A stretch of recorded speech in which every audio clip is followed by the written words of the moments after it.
शक्यते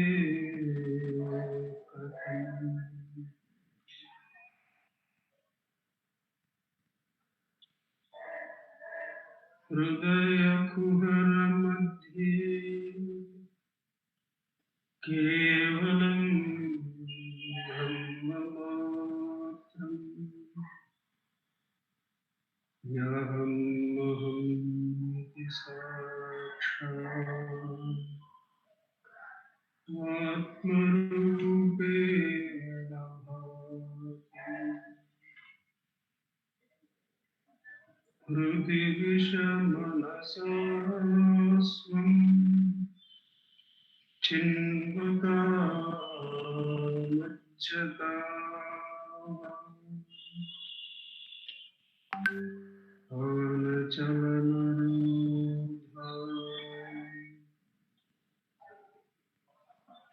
आत्मनिष्ठो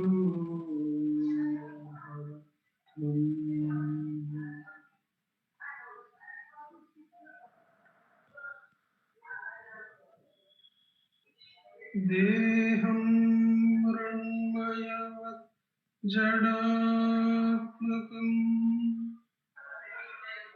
अहं बुद्धिर्न तस्यास्त्यतो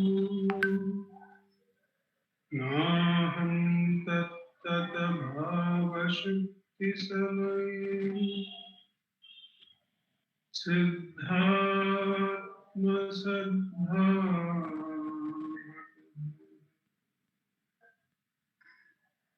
कोऽहं भावयुत कुतो वरधिया दृष्टात्मनिष्ठात्मना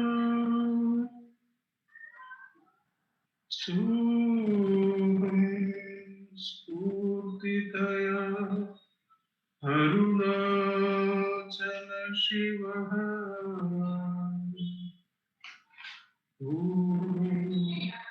विभाति स्वयं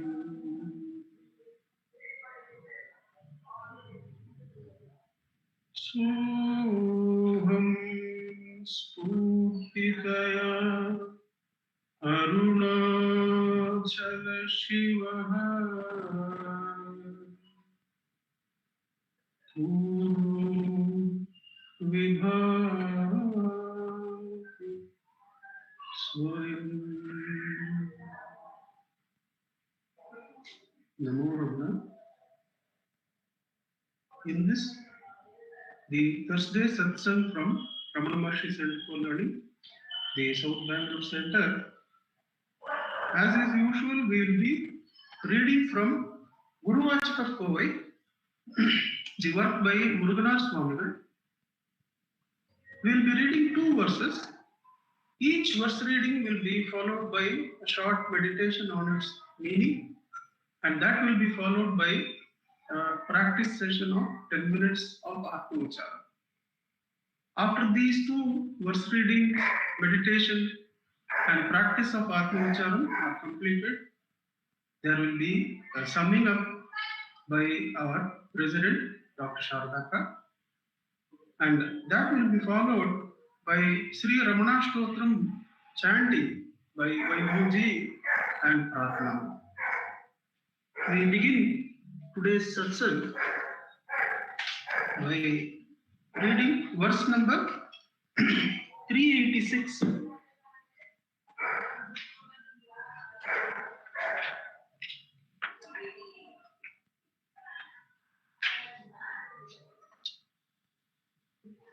This verse is from the segment Investigation into Truth, and it is in the subsegment Atma Vichara. The book itself, the work itself, is divided into the 3 segments: investigation into truth, meditation on the truth, and experience of the truth. Verse 386.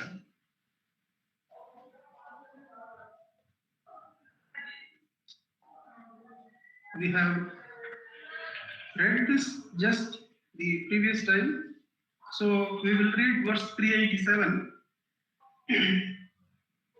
To inquire who is the one who perceives the deceitful sense objects externally, and to attain permanent abidance in the heart as consciousness, the supreme reality, in such a way that the wicked mischief of the arrogant ego is no more. This is the means whereby a life of liberation accrues to a jiva. Verse 387. To inquire who is the one who perceives the deceitful sense objects externally, and to attain permanent abidance in the heart as consciousness, the supreme reality, in such a way that the wicked mischief of the arrogant ego is no more. This is the means whereby a life of liberation accrues to a jiva. So this verse is pointing out to the portions of Atma-Vicharam, or the method of Atma-Vicharam, by which the last sentence is, this is the means whereby a life of liberation accrues to a jiva. One who binds himself to a limited form as a jiva, the liberation comes to such a being by following the Guru's instructions, Upadesham, in this manner. The contents of the verse, the method is to inquire who is the one who perceives the deceitful sense objects externally. So the inquiry is now made a permanent inquiry whenever we are seeing sense objects. Whenever we remember the self-inquiry, we should inquire who is seeing these sense objects, because there is no happiness in the sense objects. There is happiness only in the self. Bhagavan says, it is by ignorance that we assume that happiness resides in the sense objects.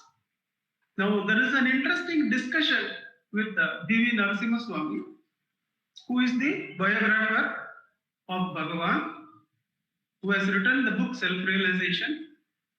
Now, the discussion between Bhagavan and the biographer goes somewhat like this. The biographer, who is also a famous lawyer before he has taken the path of complete surrender to the spiritual inquiry, he was a famous lawyer. So his inquiries with Bhagavan are quite interesting and very logical. So he says, how are you saying, Bhagavan, that there is no happiness in the sense objects? Because whenever I eat a sweet, whenever I eat a cake, I feel so happy. How do you say that there is no happiness in that cake, in that sugar? Then Bhagavan says, see, if happiness were to be in the cake, then let us take that you are a diabetic patient. Probably that name was not there in those days, but there was a name for the sugar maladjustment. So Bhagavan refers to that name and says, suppose you have a carbuncle. The carbuncle is a peculiar kind of boil, which is very deep into it goes very deep into the body. And he says, the sugar patient has had that carbuncle and it has been operated. It has just been operated and he is convalescing. Now you place a plate full of sweets, cakes before him. Do you think that even that very sight, forget about putting in the mouth, that very sight will make him happy? Then Narasimha Swami says, no, I agree that to a person who is ill, especially one who is ill from diabetes, as you have described, the sweet, the cake may not be having some happiness. But I am not referring to these peculiar cases. I am saying about the general situation. That to the normal healthy person, does the cake not give happiness? Does it not contain happiness? Does that sense object not contain happiness? Bhagavan says, let us further inquire. You are a healthy person. Suppose you have had about 40 jangris in a jangri eating competition, and you have just, out of all that overstuffing, you have just gone and removed that from the digestive system by vomiting it out, and you are coming and sitting, and somebody comes and places a plate full of jangri again in front of you. Do you think that will give you happiness? Then Narasimha Swami agrees, yes, it does not give happiness. It does not have happiness in itself. Bhagavan says, to imagine that happiness is there in sense objects is like a dog biting a dry bone, which is not even having anything in the marrow, completely dry. It bites into the bone, and the bone pierces a little bit into the gums of the dog, and that blood, it tastes its own blood and feels that there is a lot of taste in that dry bone. Bhagavan says the attribution of happiness to sense objects is somewhat like that, because it is the Atma's experience. The desire for the object is relieved on attaining and consuming the object, or attaining and possessing the object. So the mind is relaxed from its tension of desire, and it goes back into the Atma, and it is only the Atmic happiness which is experienced even when an object is attained and possessed, says Bhagavan in Uvaman. So that is why the first instruction that Bhagavan gives in Atma-Vicharam is to inquire who is the one who perceives the deceitful sense objects. So the moment we see some sense object, especially to which we have a lot of interest, immediately we should ask, who is seeing this sense object externally? And to attain permanent abidance in the heart as consciousness, the supreme reality, in such a way that the wicked mischief of arrogant ego is no more. The ego which has attributed this happiness in that sense object, and which has attributed happiness in some thought form. We all have this experience of recollecting a joke narrated by somebody and feeling that those thoughts about that joke are giving us happiness. But there too, where the happiness is internal from some other thought, there too it is the Atmic happiness that is falsely attributed to those thoughts.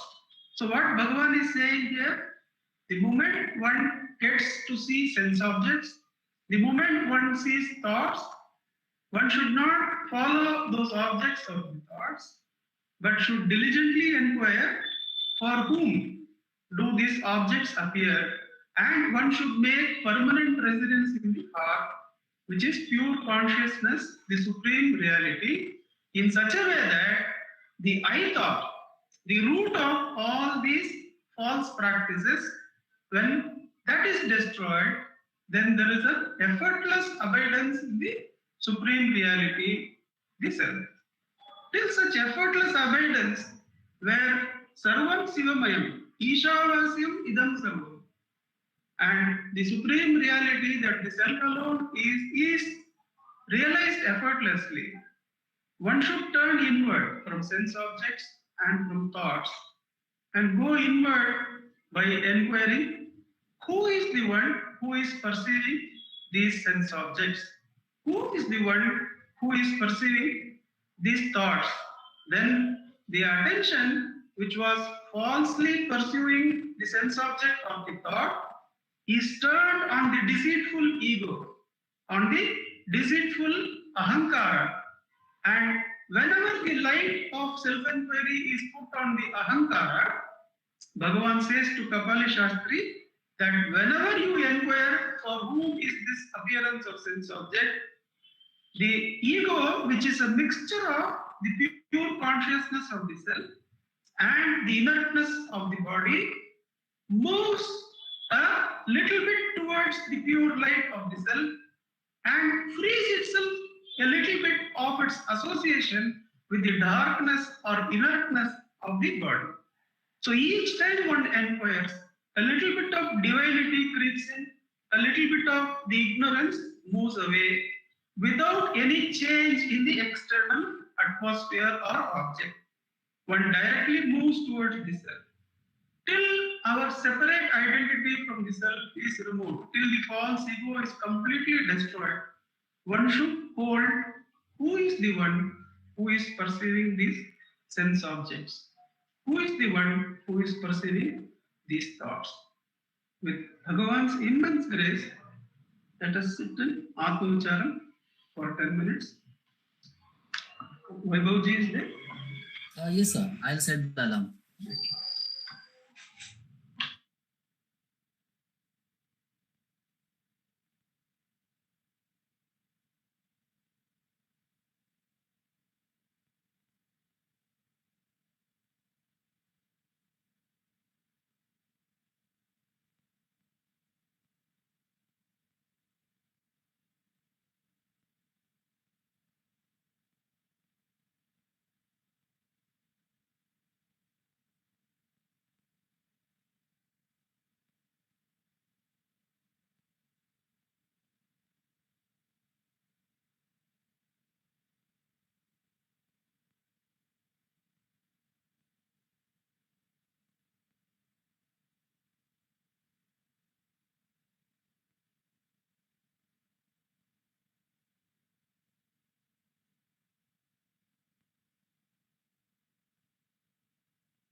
Bhagavate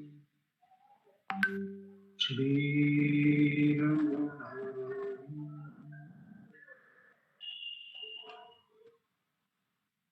Namo Rama.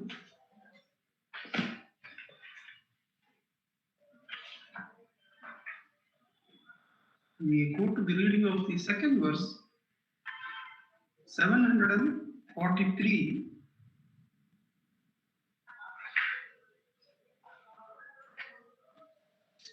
This is from the segment Meditation on the Truth. The subsegment is Meditation on Akasha. 743.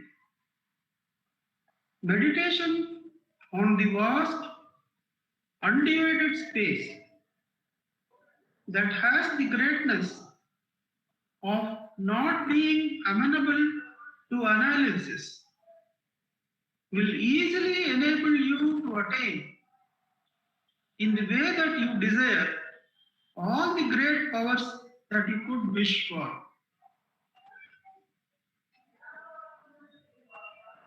Meditation on the vast, undivided space that has the greatness of not being amenable to analysis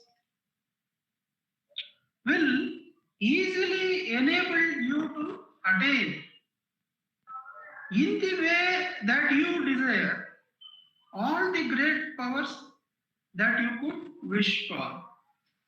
So, before going into the second part, that will easily enable you to attain, in the way you desire, all the great powers that you could wish for, let us see meditation on the vast undivided space. What does that mean? That has the greatness of not being amenable to analysis. We have been meditating on Adubandham in another group. So I resort to the help of two verses from that to look at the verse number is 743, Dilipji. Yeah, he has asked for the verse 743. So the key point in that verse is meditation on the undivided space that has the greatness of not being amenable to analysis. Let us look at what Bhagavan through Mrugana Swami is indicating in this verse. Now, when we look at Ulladhanarpada Anubandham, up to verse number 5 is about the Satsangha of the Sadhu, the Satsangha of the Rishi or the Jnani. From verse number 6 to verse number 10, they are about Atma Tattva or about God. Now, the relevant portion that I want to refer is verse number 6 and verse number 7. I will read quickly in Tamil and narrate the significance as why the vast undivided space is God in His unanalyzable form. These two verses are about God. The two verses I am going to read are Bhagavan's selection about who is God. Devan yar yarmanam teruvan enma Devanni agume yarkum surudiyar ekanam devane endru. This verse is about who is God in the analyzable, in the understandable or knowable last stage. Who is God? Devanya. This is a dialogue between the Guru and the Sishya and the Guru. Sishya is asking, who is God? Devanya. And the Guru is replying, Yar manam teru. Whoever is a witness or knower of the thought, the mind, is Ishvara, is God. Then the disciple responds, but I am the one who is aware? When I am in the subtle form, as the avi, as the soul, I am aware of the thought. Then the Guru assures, yes, when you are not using thought, or when you are not affected by thought, but you are merely witnessing thought, you have become one with the Ishvara. And since Shruti says there is only one God, you are that one God at that point. That is the verse. That when one, instead of using the thought or getting affected by the thought, one is merely remaining as the unaffected witness, then one has merged oneself into the Swarupa of Ishvara in the form of a witness, the Manasakshi. But the next verse, which is an Ekashloki from Shankara, it takes us to the Akasha Tattva. The Akasha Tattva, from the witness Tattva, the meditation as a witness, which has many streams of meditation. This meditation recommended by this verse is meditation on Akasha, the undivided space, that is indicated in the next verse by Shankara to his disciple. Oli unakku edu pagal, inanenak irul vilakku, oli unar oli edu kan, kanadunar oli edu oli madi, madi unar oli edu adu aham, oli danil oliyum ni enaguru ahamade. Here the meditation is not on the witness, but on the light that reveals.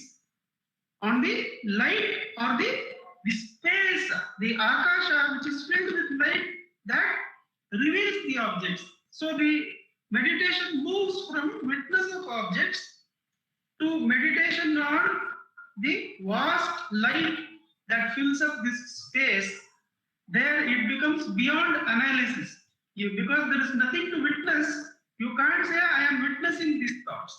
So, Voli Unakkedu Pagal, the Guru is asking to the Sishya to reveal the Atma Tattva, who is God, what is the light by which you see in the day? It is Surya, says the Sishya.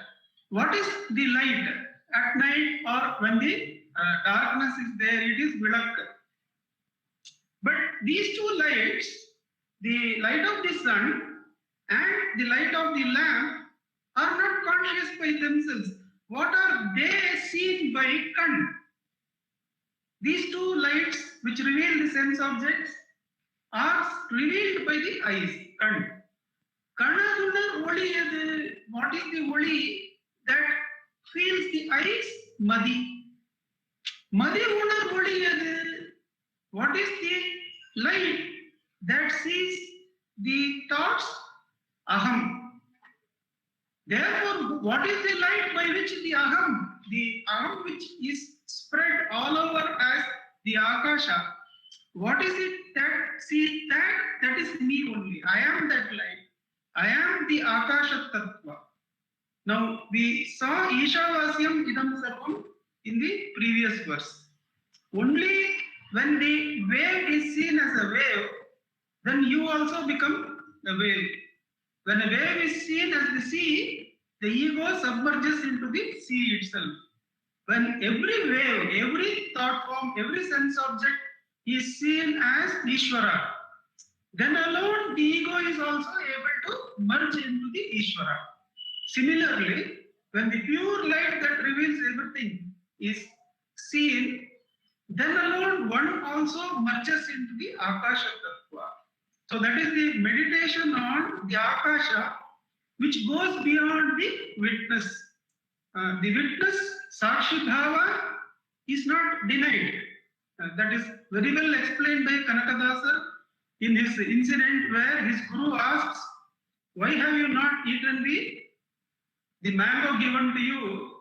You could have also hidden like the rest of them and eaten it. Where nobody sees you, you could have consumed that mango. Then Kanakadasa says, what to do, Swami? You have asked me to go to some place where nobody sees me. But God is the Sakshi of every thought of mine. Each thought I take, from that point, God is witness, is the Sakshi. There is no place where my actions, my thoughts are not witnessed by God. So I took it that you have asked me not to eat this fruit. Because there is no place where God does not see me. God is always witnessing my ego. And when I become witness, I go and worship Him. That is the Sakshi Bhava. And this is the Akasha Tattva. When we meditate on the Akanda Akasha, Bhagavan assures that you can attain in the way what you desire, that you desire all the great powers that you could wish for. And as devotees pursuing Atma Vicharam, the only thing that we can wish for is to merge into the feet of Bhagavan, which is the Atma Tattva itself. What else can we wish for? Because whatever else we can wish for and is granted is only an object, is only a wave. It is never going to be the ocean, the Atma, the Akanda. Therefore, the Upadesham of Bhagavan makes us wish for only one thing, that our ego should merge into the feet of Bhagavan, which is present as heart within us. Now, the Akasha Tattva is easily meditated on and transcended when we do Atma Vicharam. The beauty of Atma Vicharam is all other meditations are included and revealed. That at this point you are a witness to thought. Bhagavan will show us as we practice letting go of thought. This is what that Ekashloki meant. That at this point I have merged into the God within as mere Sakshi. Then the thoughts are all vanished, only a blank space is there. Then we understand, this is what the Ekashloki, the Akanda Akasha Tattva is now being meditated. I should not go behind that. I should ask, who is the one who is seeing the Akanda Akasha? The answer will be me. Then the self-luminous self shines, completely consuming all other meditations that we have had as Anya Bhava, as Ishvara is something apart from us, is completely removed in the self-luminous self.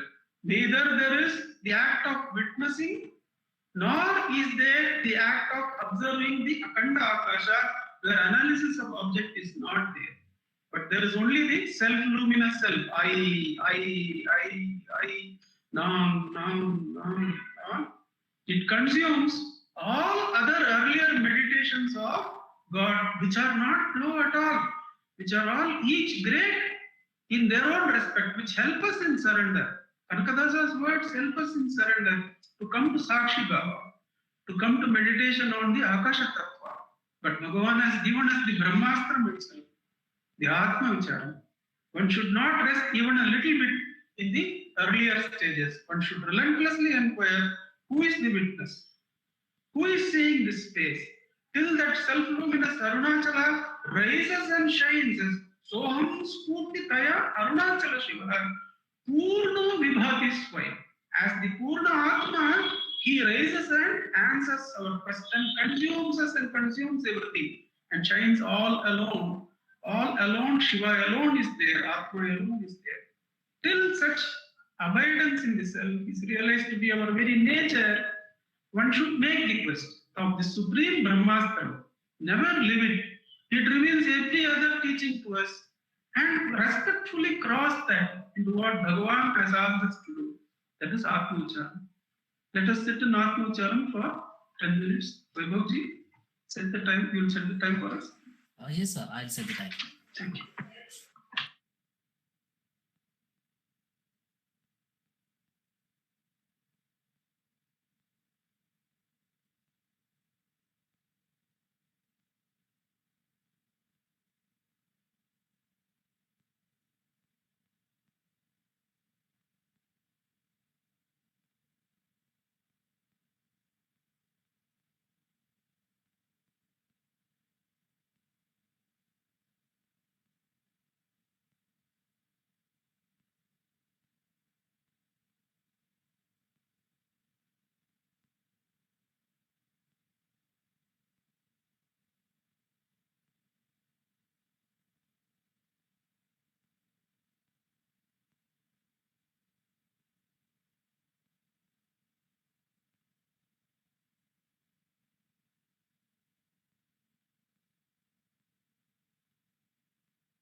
Namo Ramana.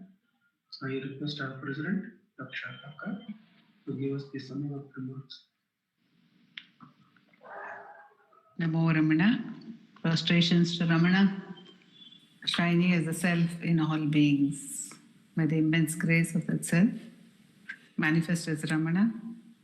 We have been able to delve into the truth through the method of Atmachara, through the practice of Atmachara, to be able to abide as that Akasha which Bhagavan has indicated in the second verse that he revealed to us, which is the Chidakasha. And so it is this Chit aspect. If in the first verse he revealed the Sat aspect by saying, find out who it is who is perceiving these thieving things, or the thieving senses, or the objects because of the thieving senses. In the second one, he is talking to us about the Chitakasha, which he says, Achavaita Nil in Navamani Male, he calls it that Sabha of the Chidakasha. And Bhagavan has told us in Upadesha Saram that it is Sattaya Hichit Chittaya Yaham. Because the Akasha, here Nandakumarji very subtly, he pointed to the Chit aspect by telling us about the light.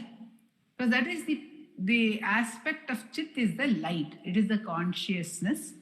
And the Sat is that very existence, the peace which is there. So Bhagavan says these two are actually one.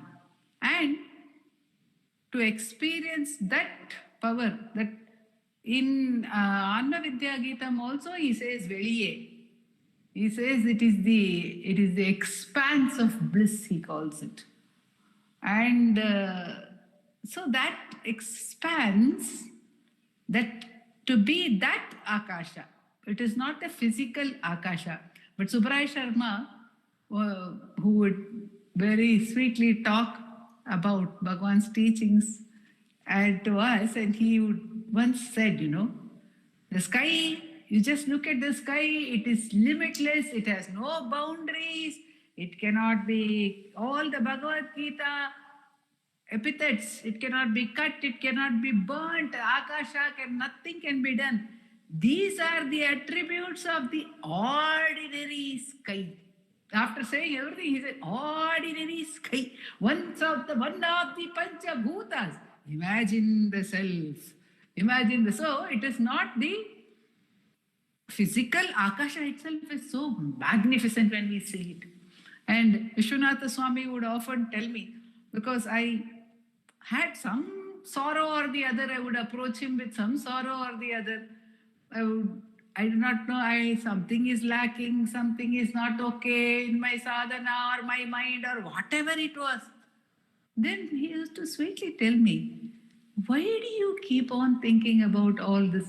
Does the sky have any problems? You are like the sky. See, the sky does not have any problems. Because I was a young girl, no? So he would, and he knew that I loved the sky probably, because on Arunachala, we as children used to go for the sunset. And then we used to lie down on the rocks of Arunachala, like lie down nicely on the mother's lap, and we could see the sky.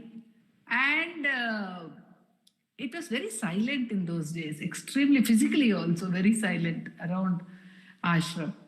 So that sky, so he knew probably that I had this also, so I could imagine that, the vastness of the sky. So it is that, the closest we can come in an analogy is the sky. So the analogy of the sky is given. And Bhagavan has told us already what is the method for getting back to that limitless nature which is power. It's every wish, every power. And Nandakumarji sweetly said that what else can we wish for other than abidance? But in one of our dance dramas, we talk about the wave getting back to its true nature as the sea after much of resistance. And finally, the sea keeps telling, it is power for you. If you want, you can be powerful. Get back and see. You can be powerful. You can do everything you want to. Once you are like that, you can be every wave. You can be every shore. That's the tempting point which the ocean gives to the wave. When the wave gets back, she says, everything is possible and everything is wonderful, but nothing can equal the beauty of being the self. So what is to be wished for? Nothing is to be wished for. That's what Bhagavan says in Ramana Gita. Nothing is to be wished for. All wishes will come true. Everything will get fulfilled. But who is to wish anything? Who will wish for anything after experiencing that bounty? Who will wish for anything? So that is what Bhagavan is also tempting us. On the one hand, saying that is wish fulfilling, that is immense power. On the other hand, what are you going to give up? You are going to give up the chase of the deceitful sense objects. Deceitful. Aimpula Kalvar, Bhagavan has told us in Aksharamanamala. They are thieves. They are stealing your joy. Don't get deluded by them. And he is so sweet. He has given this message in the simplest form even to animals. Often I remember that because given to them in a very simple way. You know, when the monkeys used to sit in front of him, I believe quietly, and in Pachayaman Kovil days and all, when not too many other visitors were there. And so if some monkey moved, as much as moved, Bhagavan would say, enna rajyam kolla pordu. What kingdom are you going to lose that you have to move and capture it? Enna rajyam kolla pordu. He used to ask the monkeys also. Or he told Valli the deer, don't go into the forest. There is danger there. There is danger. Or he would tell the little squirrels, baby squirrels, if they came out of the nest, he would put them back. He would say, this is the way we have to do self-inquiry. Whenever the mind goes out, say there is danger out there, there is danger out there. There is only safety within, there is safety only here, and get back. That's what he told Jackie also. Why are you getting distracted by the dog barking outside? You close your eyes, you don't have any other dog barking. There within you, where is that dog barking? Find out. Close your eyes. Get back within, Bhagavan told, and he did not compromise on this even for all his so-called animal companions. He gave the same message, and of course they sometimes joke, saying that Bhagavan would say, Bhagavan, you are telling the monkeys all this. How will the monkeys understand all this? Bhagavan said, I'm trying to tell you people also. So, if I can make the effort to tell you people who are so resistant in your intellects, why not the monkeys in their simple acceptance by comparison? But then His grace is all powerful, all enveloping, because it is the Sat, it is the Chit, it is that Akasha which is ever enveloping us, but ready to envelop us in a manner in which we are conscious. That is the grace, that is the manifestation of the grace. The grace is there, but it manifests by our becoming aware of its presence, and that at the right moment of its beautiful choice. Om Namo Bhagavate Shri Ramana. Namo Ramana. Vaibhavji, we can start the Parayan chanting of Ashtotri. Yes, sir. Namo Ramana. Bharatvaja Vishwanath Virachitam Sri Ramanashtottara Shatanamavalihi Apara Satchit Sukhavari Rashe Yasyomi Matram Bhuvanam Samastam Guhahitam Tam Ramanam Kabiram Chinta Vihinam Hridchintayami Om Mahasena Mahom Shena Jataya Namaha Om Sri Ramanaya Namaha Om Gurave Namaha Om Akhanda Samvidakaraya Namaha Om Mahojase Namaha Om Karanodbhavaya Namaha Om Jagadvitavatāraya Namaha Om Sri Bhuminathasthalosthitaya Namaha Om Parash पराशरकुलोत्तंसाय नमः। ॐ सुन्दरार्य तपःफलाय नमः। ॐ कमनीय सुचारित्राय नमः। ॐ सहायाम्बा सहायवते नमः। ॐ शोणाचलमहोलीनमानसाय नमः। ॐ स्वर्णहस्तकाय नमः।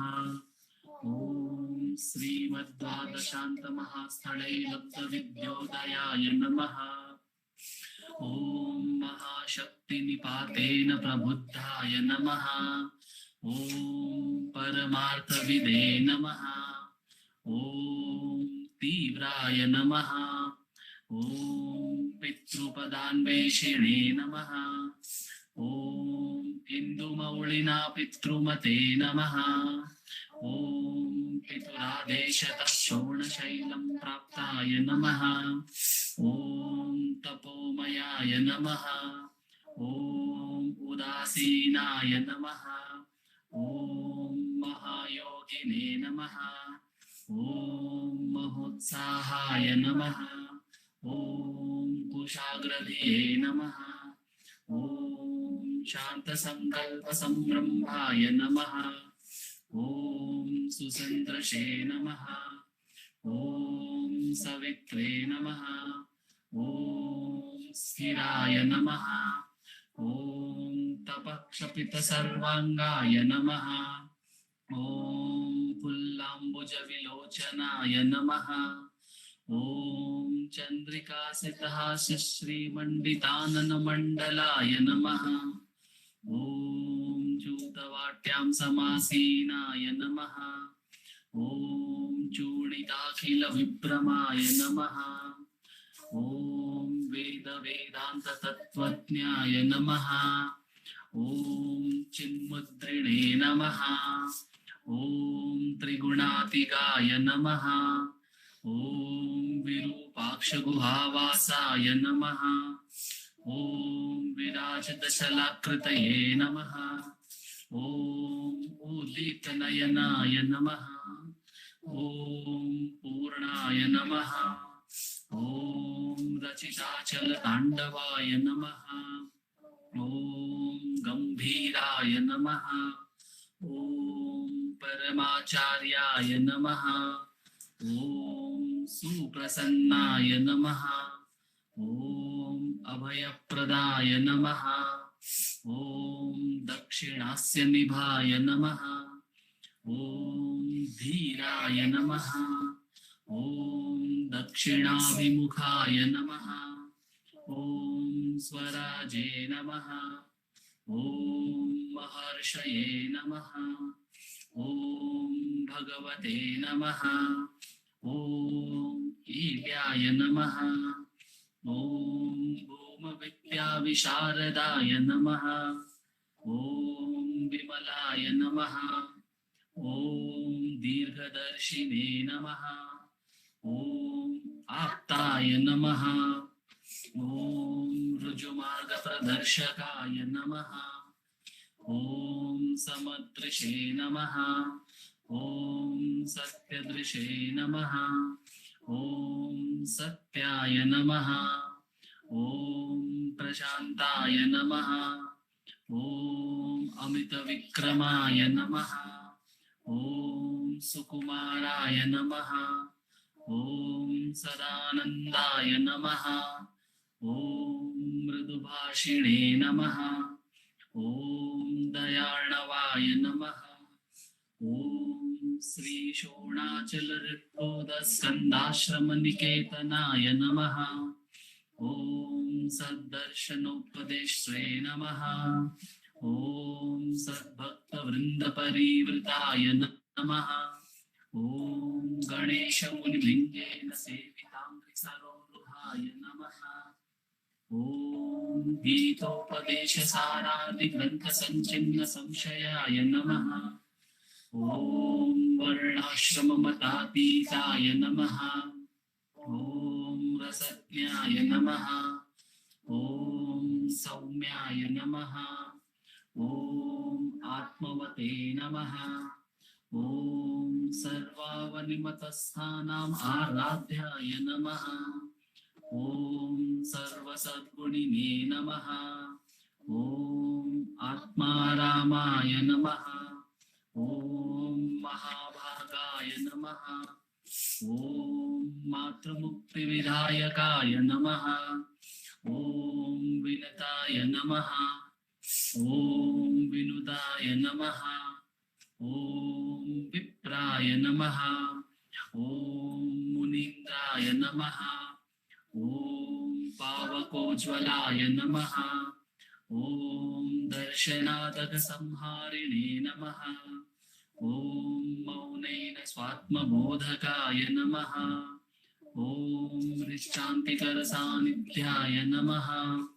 ॐ स्मरणाद्बन्धमोचकाय नमः। ॐ मन्तस्तिमिरचण्डांशवे नमः। ॐ संसारार्णवतारकाय नमः। ॐ शोणादृशस्तुतिद्रष्टे नमः। ॐ हार्दविद्याप्रकाशकाय नमः। ॐ अविच्युतनिजप्रज्ञाय नमः। ॐ नैसर्गिकमहातपसे नमः। ॐ कमण्डलुधराय नमः। ॐ शुभ्रकौपीनवसनाय नमः। ॐ गुहाय नमः। ॐ दण्डपाणये नमः। ॐ कृपापूर्णाय नमः। ॐ भवरोगविषज्वराय नमः। ॐ स्कन्दाय नमः। ॐ देवतमाय नमः। ॐ अमर्त्याय नमः। ॐ सेनान्ये नमः। ॐ पुरुषोत्तमाय नमः। ॐ श्रीरमण भगवते नमः। श्रीरमणाष्टोत्तरशतनाम पूजां समर्पयामि। यस्थानोररुणाचलस्य पदयोः स्मृत्याजलिं प्राप्यत दिव्यानुग्रह सुप्रवाह विवश सारात्म्यभावं गतः ऋन्निष्ठस्वगभीर नित्यतपसा लोकाल्पं स्वीकराट् तस्मै श्रीरमणाय ते नमः योगोत्तरज्योतिषे। ॐ नमो भगवते श्रीरमणाय। Namo Namo Namo Namo Ramanacentre Bengaluru.